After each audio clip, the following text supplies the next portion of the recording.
Hoje nós vamos tocar num tema que é um pouco difícil. É usar o dinheiro ou ser usado pelo dinheiro. Alguém disse que poucas coisas testam mais profundamente a espiritualidade de uma pessoa do que a maneira como ela usa o dinheiro. Poucas coisas testam a vida espiritual de uma pessoa.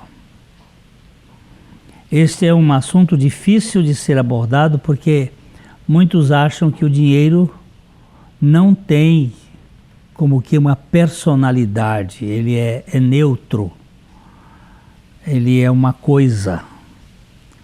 Mas é muito complicado nós vermos o dinheiro apenas como uma coisa.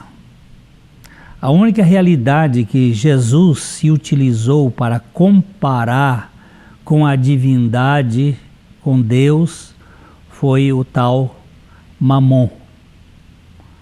Palavra de origem aramaica, que tem esse sentido daquilo que você pode confiar.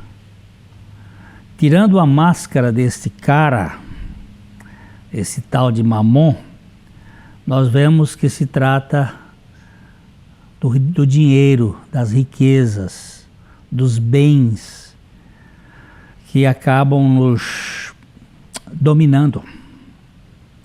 Jesus o chamou de Senhor, ainda que ele seja escrito com letra minúscula.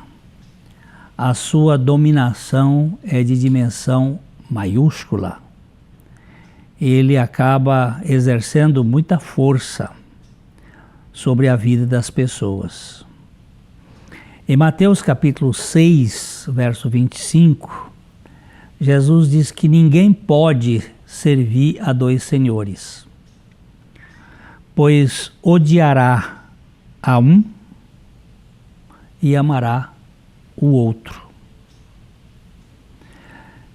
Será dedicado a um e desprezará o outro. Vocês não podem servir a Deus e ao dinheiro.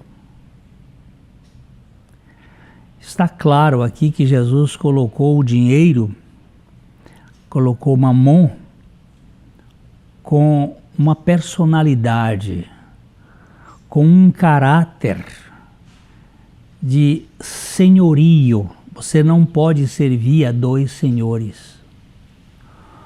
O dinheiro não é um mero objeto, nem uma simples coisa. Jesus o colocou em oposição a Deus como algo que tenta dar sentido ao ser humano.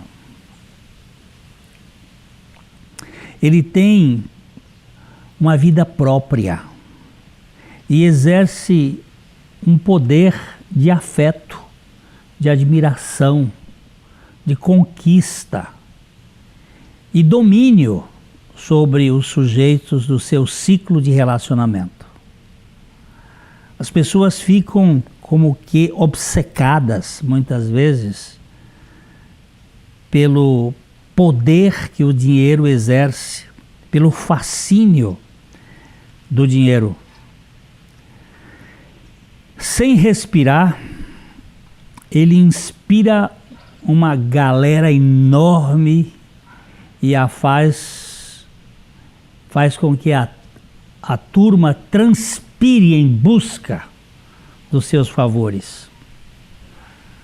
Quantos se desgastam tanto para tê-lo e poder ser aceitos pelos seus efeitos. Pessoas que, quando falam dos seus bens, do que têm, porque é a única forma de encontrar identidade, é na posse, é na receita, porque eles não têm nada de valor permanente. O dinheiro tem mais adeptos do que todas as religiões, do que todos os esportes deste mundo, governando pelas suas propostas de realização todo tipo de gente. É um senhor apaixonante. Muitos vivem por causa do dinheiro e morrem por causa dele. Mas o apóstolo Paulo mostra que ele tem um poder de desequilibrar a balança emocional ao tentar equilibrar a balança econômica. Ele mexe com os nervos, ele mexe com as emoções, ele deixa muitas vezes a pessoa com os nervos em frangalhos para possuí-lo, quando na verdade elas são possuídas por este poder da posse do dinheiro. E Paulo diz em 1 Timóteo, no capítulo 6, no verso 10, ele diz: porque o amor ao dinheiro é a raiz de todos os males.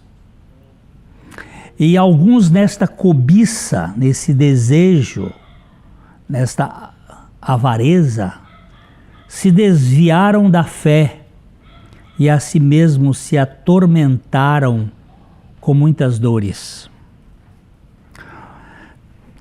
Você vê que não é o dinheiro em si, mas o amor ao dinheiro, que é a raiz de todos os males. E isso nos chama a atenção, porque neste caso o din-din ganha um status de pessoalidade, já que amar se relaciona com pessoas. O verbo amar, ele precisa de reciprocidade. E isto implica em pessoalidade.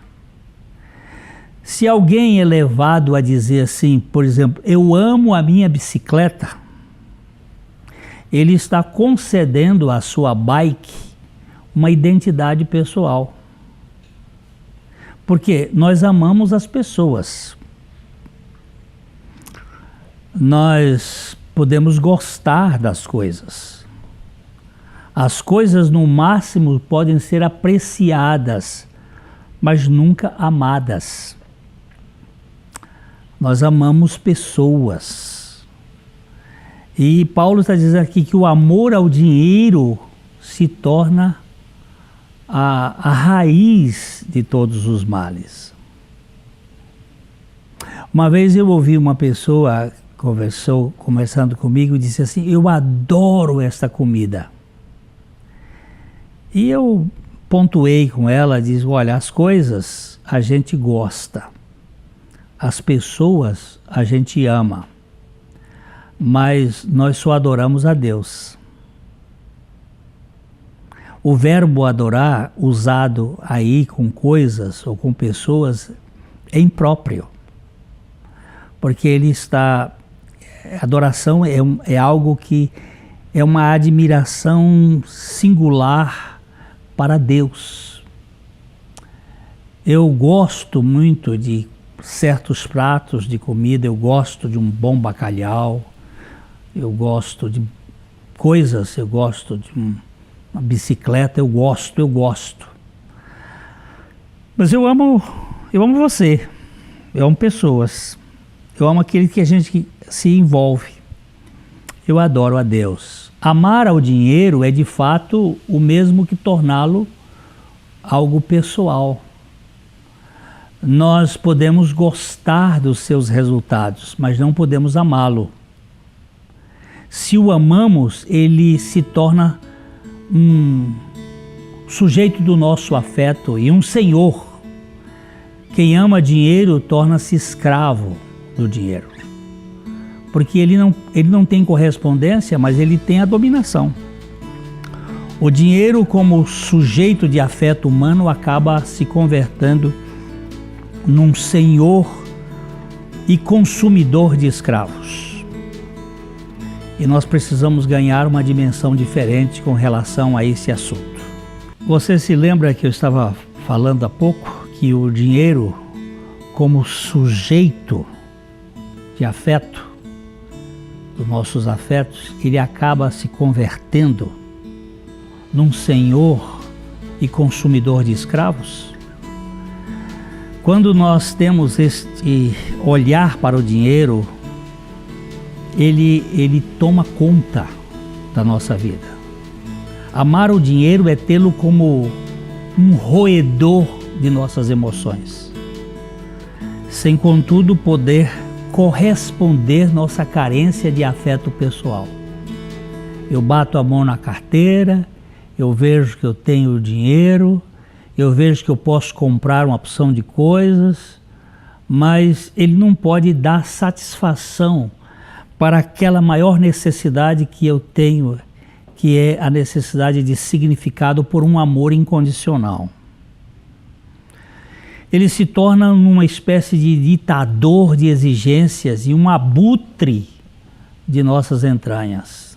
Ele tira os pedaços da gente, porque se eu perco, eu fico danado, eu fico preso pela perda, e se eu ganho, aquilo me deixa com vanglória, eu sou o dono do mundo.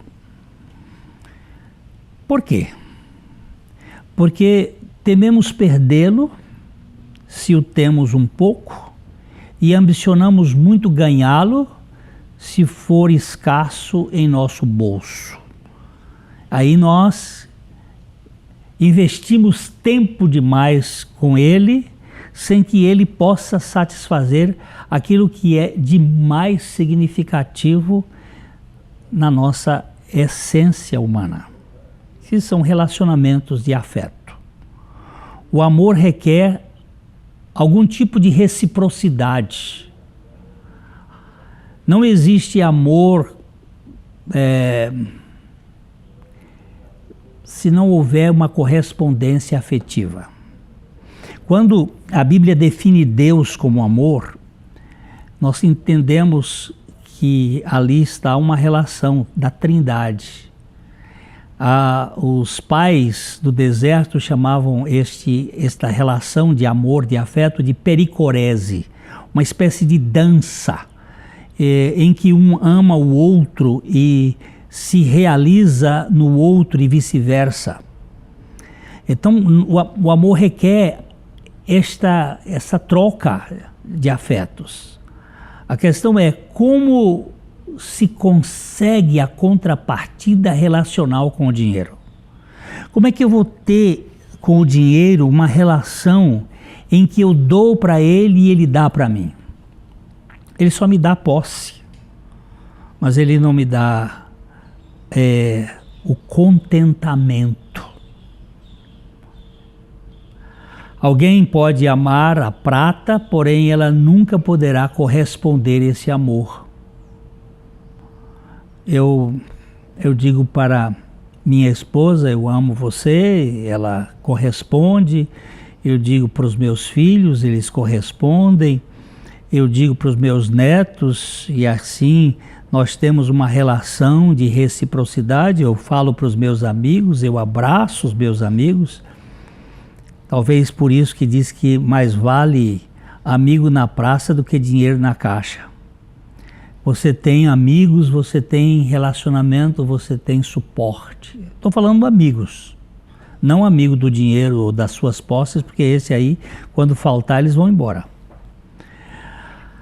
Mas o dinheiro gera paixão, mas jamais se viu apaixonado por alguém.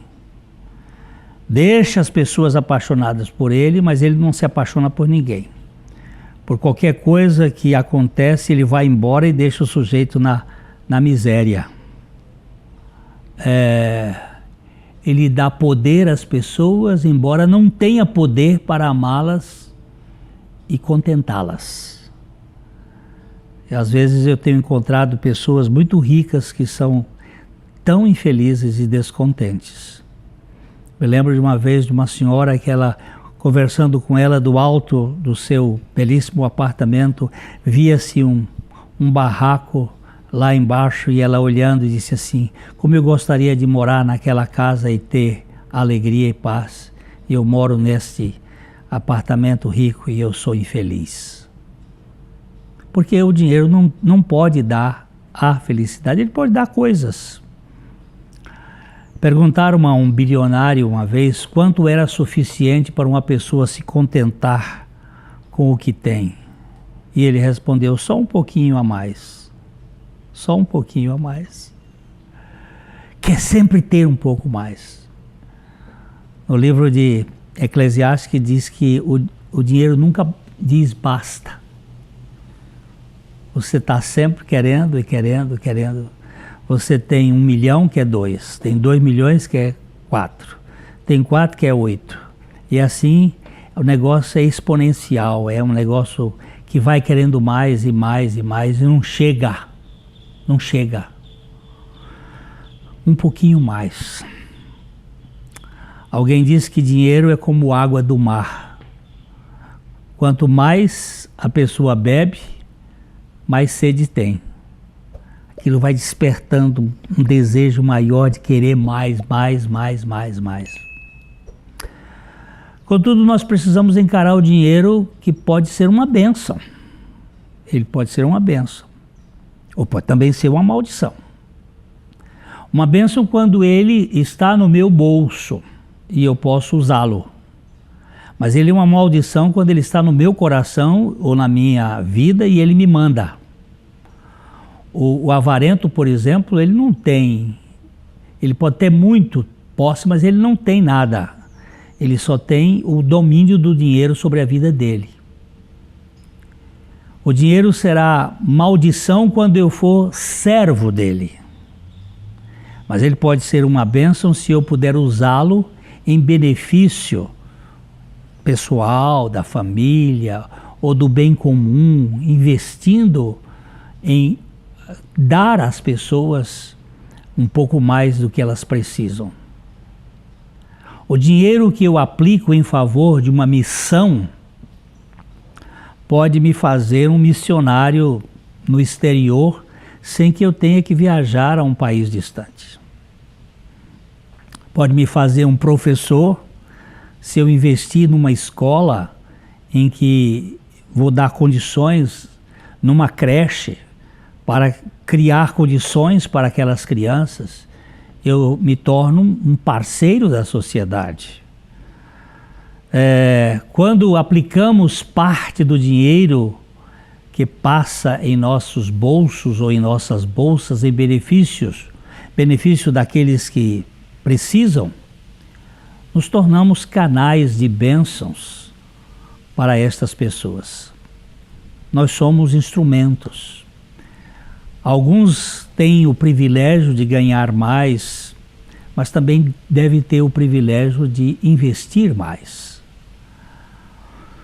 Meus queridos, nós, os que vivemos da esmola da graça, que vivemos da misericórdia de Deus, nós precisamos aprender a nos contentar com a suficiência da graça e a sermos mais liberais e libertos para investir naquilo que é de valor eterno. Investir em obras de valores permanentes. Quando eu invisto, por exemplo, na pregação do Evangelho, eu invisto em algo que não é perecível. Porque a Bíblia diz que quando você ganha uma alma, esta alma vale mais do que o mundo inteiro. Logo, se eu invisto na pregação do Evangelho, eu faço uma aplicação de proporções eternas.